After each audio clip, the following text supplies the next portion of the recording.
Jadi kita mendoakan Simon agar cepat sembuh. Jadi anak-anak ingat harus tetap jaga kesehatan.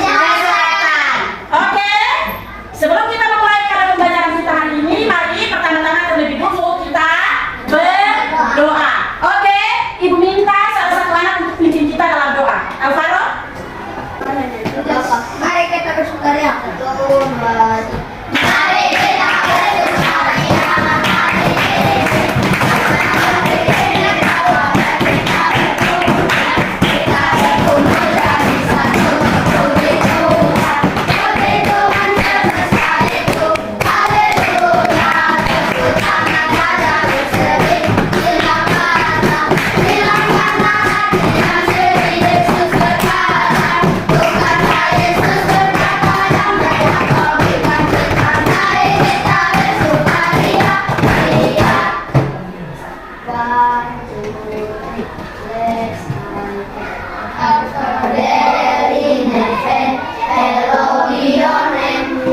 kingdom come, your will be done as it is in heaven. Give us this day our daily bread, and forgive us our debt, let us forgive our debtors, and never let us into temptation, but deliver us from the evil one. For yours is the kingdom, and the power, and the glory forever. Our Father in heaven, hallowed be your name. Amen.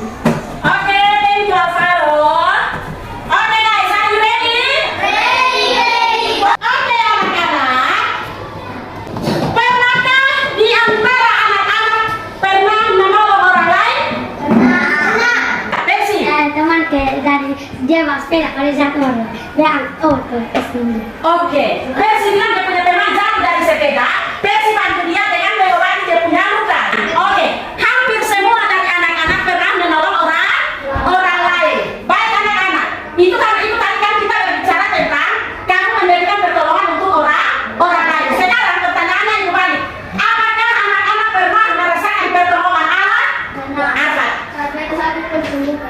Saat Arfad sakit, Tuhan menyembuhkan. Cara Tuhan menolong anak-anak itu dengan berbagai macam cara ya. Entah itu contoh kayak tadi Arfad bilang Arfad sakit, Tuhan menolong Arfad itu bisa dengan cara Arfad punya bapak atau mama bawa ke rumah sakit, dokter memberikan obat. Nah, lewat obat-obatan itu adalah bentuk Tuhan menolong anak-anak. Alam tenggelam juga itu juga demikian. Tuhan mengutus orang lain untuk menolong alam. Jadi semua di antara kita yang ada di dalam dunia ini pernah merasakan pertolongan Tuhan. Oke baik anak-anak, hari ini kita akan belajar pembelajaran 5 tentang Arti penyelamat. Allah sebagai penyelamat kita yang terdapat di dalam kitab apa? Daniel pasal 3. Oke anak-anak, gambaran untuk pembelajaran kita hari ini, Ibu mau sampaikan satu poin penting untuk anak-anak. Kita belajar tentang Allah sebagai penyelamat. Allah mau mengingatkan kita bahwa hanya Tuhan Allah saja satu-satunya penyelamat kita. Tidak ada orang lain. Baik anak-anak, minggu pertama itu kita belajar tentang apa? Allah mengasihi dunia. Allah mengasihi dunia. Di situ Tuhan Allah mengutus anaknya yang tunggal datang ke dalam dunia. Karena apa? Karena Allah mengasihi dunia. Yang minggu kedua kita belajar tentang apa? Bertobat dan hawa. Arti bertobat. Kita belajar tentang arti bertobat. Dan yang sekarang kita akan belajar tentang Allah sebagai penyelamat. Ibu mau ingatkan sekali lagi kepada anak-anak, Allah sebagai penyelamat artinya tidak ada penyelamat yang lain selain Allah. Seringkali terjadi orang-orang sering pergi menyembah pohon, pergi menyembah kuburan, pergi mencari dukun-dukun untuk mencari keselamatan atau penyelamatan. Contoh dia sakit dia mencari dukun-dukun, dia sakit dia pergi keliling di kuburan, dia sakit. Itu tradisi yang terjadi kita di Kota Kupang sering sekali seperti itu. Kadang-kadang dia punya mama mau melahirkan, contoh ya, di Bekasi ini daerah Ibu ini daerah timur, di kampungnya ibu. Kalau misalkan dia punya mama mau melahirkan dan setengah mati, rasa sakit setengah mati, itu orang bilang di sana bahwa itu kayaknya lu ada bikin salah dengan orang yang sudah mati ini. Jadi ketika orang di kuburan itu bilang beta mau barada, beb anak mau melahirkan, tolong bantu supaya dia lebih baik. Itu salah, ya. Itu tidak alkitabia, tidak alkitabia dan Tuhan larang itu. Makanya sekarang kita belajar tentang Allah sebagai penyelamat supaya kita tahu bahwa keselamatan satu-satunya hanya ada di dalam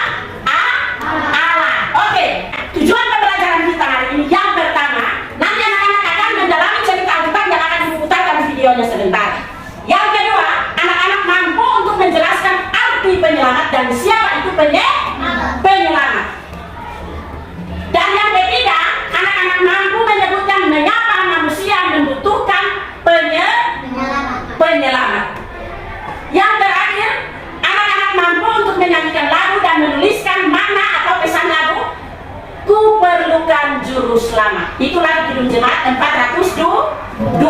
Oke, kita akan mendalami cerita kita. Silakan buka dulu Daniel pasal 3. Daniel pasal 3 lalu seperti itu. Ibu mau anak-anak untuk melihat video berikut ini. Sadrak, Mesak, dan Abednego. Sumber dari Alkitab Perjanjian Lama, Kitab Daniel pasal 3 ayat 1-30. Pada waktu itu, kota Yerusalem dikuasai oleh Raja Nebukadnezar dari bangsa Babel. Raja Nebukadnezar membuat sebuah patung yang terbuat dari emas yang tinggi. Lalu Raja Nebukadnezar mengundang semua pemimpin bangsa untuk melihat patungnya. Kemudian semua pemimpin bangsa pergi ke bangsa Babel. Pengawal raja mengumumkan bahwa semua orang harus menyembah patung jika tidak akan dihukum.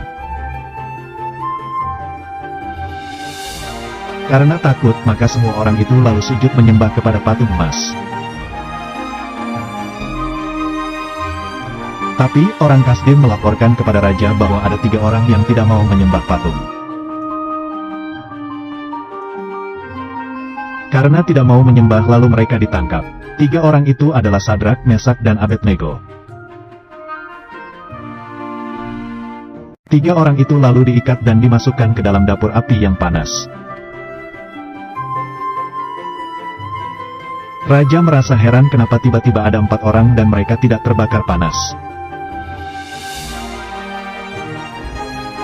Sadrak, Mesak, dan Abednego tidak terbakar karena Tuhan bersama dengan mereka. Oke, anak-anak sudah lihat 2 video yang diputarkan. Oke, silakan ceritakan kembali tentang kisah yang sudah tadi anak-anak dengarkan. Harus jadi. Yang pertama ada ini, satu raja yang bernama Nebukadnezar. Dia membuat patung yang sangat besar yang terbuat dari emas yang sangat tinggi. Lalu dia memanggil semua pemimpin bangsa dan dia berkata untuk melihat di patung. Lalu dari pengawal bilang, semua orang harus menyembah patung ini kalau tidak mau dihukum. Lalu itu ada dari orang dari Kasdim. Dia berkata kalau ada 3 orang yang semua mau menyembah itu patung. Lalu itu 3 orang yang ditangkap bernama Sadrak, Mesak, dan Abednego dan dimasukkan ke dalam dapur api yang sangat panas. Lalu ini dong sudah terbakar. Lalu ini Raja Nebukadnezar heran kenapa dong ada 4 orang. Lalu Raja Nebukadnezar mengambil mereka. Ya, Raja Nebukadnezar menyadari bahwa mereka ada di sini. Oke, yang sudah anak-anak ceritakan kembali itu tidak ada yang salah. Luar biasa karena anak-anak bisa menceritakan kembali dengan baik berdasarkan video yang sudah tadi diputarkan. Terutama untuk Sadrak, Mesak, dan Abednego. Anak-anak harus tahu bahwa itu karena pertolongan daripada Tuhan. Mereka punya iman juga yang menyelamatkan mereka karena mereka benar-benar percaya bahwa keselamatan hanya ada di dalam Tuhan. Yang berikut, anak 3 tahun yang terjebak di dalam terowongan besi selama lebih dari 12 jam. Itu semua karena Tuhan menolong anak ini. Tuhan menyelamatkan anak ini sehingga meskipun 12 jam dia di dalam terowongan itu, dia tidak kenapa-kenapa. Anak 12 tahun membantu dia dengan tim pemadam kebakaran lainnya. Begitu mengeluarkan dia, anak ini masih hidup. Anak-anak harus ingat bahwa kejadian-kejadian yang terjadi baik untuk Sadrak, Mesak, dan Abednego maupun anak yang tadi video contoh ibu putarkan itu, semua itu karena pertolongan daripada Tuhan. Kalau anak kecil itu pasti orang tuanya percaya dan meyakini, mereka berdoa kepada Tuhan untuk meminta keselamatan kepada itu anak yang terjebak di dalam terowongan besi itu. Kemudian Sadrak, Mesak, dan Abednego itu karena iman, percaya mereka kepada Tuhan bahwa Tuhan akan menyelamatkan mereka. Makanya mereka selamat oleh karena Tuhan yang menyelamatkan mereka. Anak-anak harus ingat bahwa keselamatan itu hanya datang dari Allah. Seperti yang tadi ibu sudah bilang, keselamatan itu hanya datang dari Allah dan setiap orang yang sungguh-sungguh mengandalkan Tuhan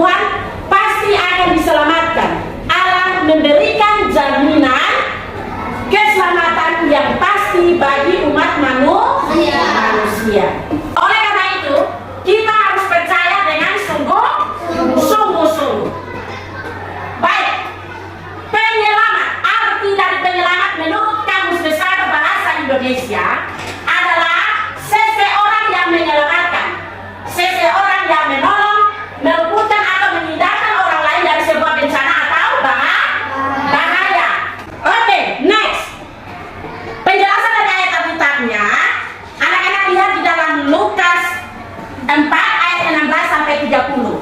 Itu bercerita tentang pertolongan Tuhan Yesus ketika ia datang ke dunia untuk menyelamatkan manusia. Ada di dalam Lukas 4 ayat 16 sampai 30. Yang berikut di dalam Yesaya 61 ayat 1 dan 2, kemudian ayat 18. Yesaya 18 ayat 19. Itu bunyinya demikian. Berbicara tentang keselamatan itu, dia merangkum berkat dan juga kebahagiaan baik secara jasmani, rohani, lahiriah dan juga batiniah. Yang berikut di dalam Daniel pasal 3 ayat 1 sampai 30 itu, dia berbicara menceritakan tentang penyelamatan Allah kepada siapa? Di dalam Daniel pasal 3, Tuhan Allah menyelamatkan hamba-hambanya itu siapa-siapa? Tadi baru kita nonton videonya. Sadrak, Mesak dan Abednego. Itu mereka setia dan memiliki iman yang kuat akan pertolongan Allah. Di dalam Injil Lukas 4 ayat 16 sampai 30 anak-anak, khususnya di dalam ayat 18 dan 19, sejak semula itu Allah sudah menetapkan seorang apa? Penyelamat, yaitu siapa? Tuhan Yesus, anaknya yang tunggal, yaitu siapa? Tuhan Yesus.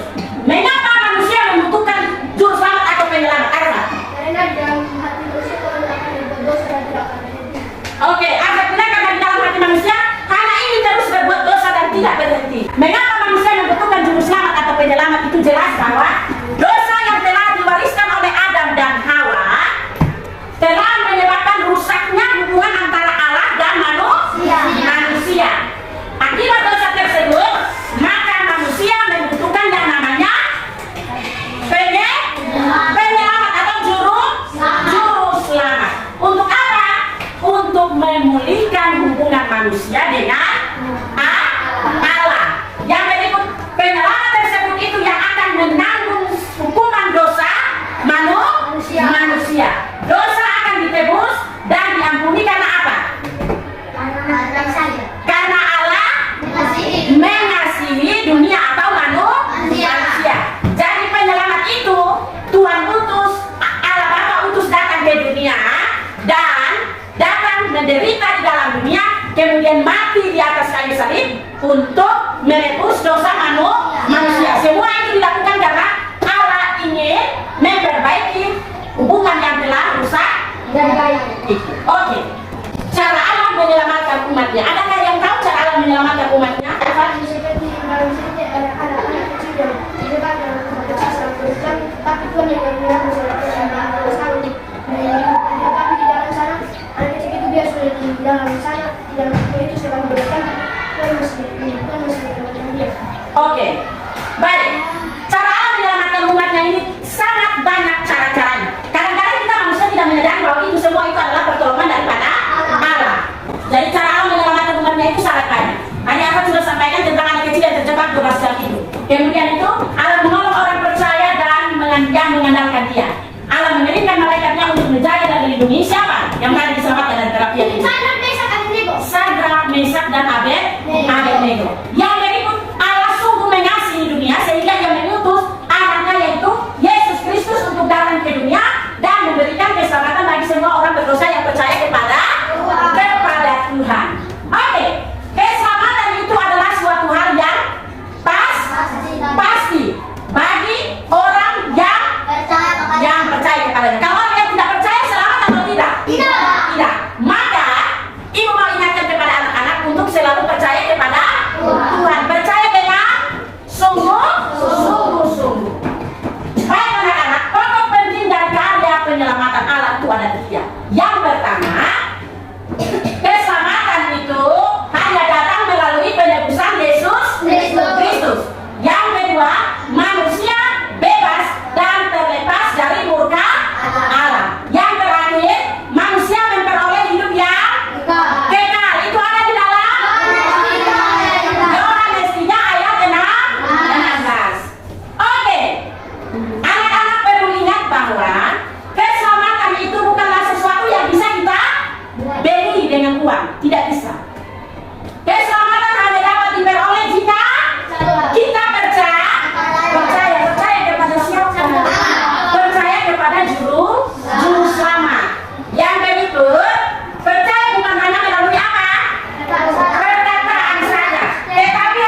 sesama. Yang oke. Baik, saatnya kita akan mengerjakan LKPD yang akan dibagikan untuk anak-anak.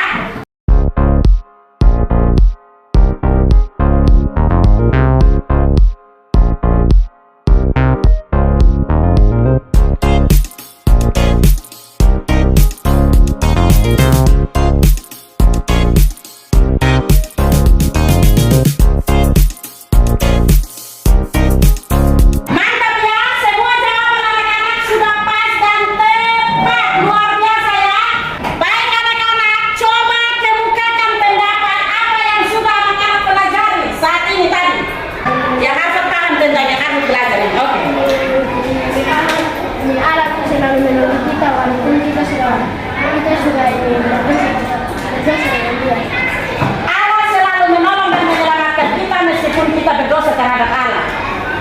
Baik anak-anak, yang anak-anak sampaikan itu tidak ada yang salah. Yang perlu anak-anak ingat bahwa keselamatan itu hanya ada di dalam Allah. Keselamatan itu hanya ada di dalam Allah. Oke, silakan tulis PR. Buatlah sebuah puisi atau doa yang mengungkapkan rasa terima kasih anak-anak atas penyelamatan yang sudah Allah berikan bagi anak-anak. Oke, baik anak-anak. Eyes on me. Kesimpulan pada pembelajaran kita hari ini yang pertama itu adalah bahwa Tuhan adalah penyelamat dunia. Dia sungguh mengasihi dunia sehingga mengutus anaknya siapa? Yesus Kristus datang ke dunia untuk memberikan apa? Memberikan keselamatan bagi manusia berdosa yang percaya kepada Tuhan. Kemudian dia datang untuk menyelamatkan isi dunia. Oleh karena itu Alfred, kita harus percaya kepadanya agar kita apa? Agar kita selamat dari yang namanya dosa. Yang berikut, evaluasi. Pertanyaan yang pertama, apa arti penyelamat menurut anak-anak? Apa ini Tafarda? Penyelamat itu adalah menyelamatkan kita dari kesalahan, kita dari kepala, Tuhan datang membantu kita. Atau Tuhan datang dengan Tuhan akan mengaruniakan seseorang untuk kita sesuatu. Oke, Alkitab bilang kalau di dalam kesusahan, di dalam kesulitan kita akan ada seorang penolong yang Tuhan utus untuk menolong dan membantu kita. Jadi menurut anak-anak yang sudah anak-anak sampaikan itu tepat. Tapi anak-anak perlu ingat bahwa penyelamat itu adalah orang yang akan memberikan kita pertolongan seperti yang tadi disampaikan di dalam kamus besar bahasa Indonesia, itu seseorang yang memberikan pertolongan, seseorang yang membantu, dan seseorang yang menghindarkan kita dari bencana atau bahaya. Oke, yang kedua, jika anak-anak berhadapan dengan orang yang membutuhkan pertolongan, kira-kira apakah yang anak-anak lakukan? Arfad, Ingrid? Menolong dia, membantu. Jadi ketika anak-anak berhadapan dengan orang yang membutuhkan bantuan, berarti wajib kita sebagai orang beriman dan percaya kita harus saling menolong. Oke, baik anak-anak. Minggu depan kita akan belajar tentang pengorbanan Yesus Kristus. Baik, pertemuan kita akhiri sampai di sini.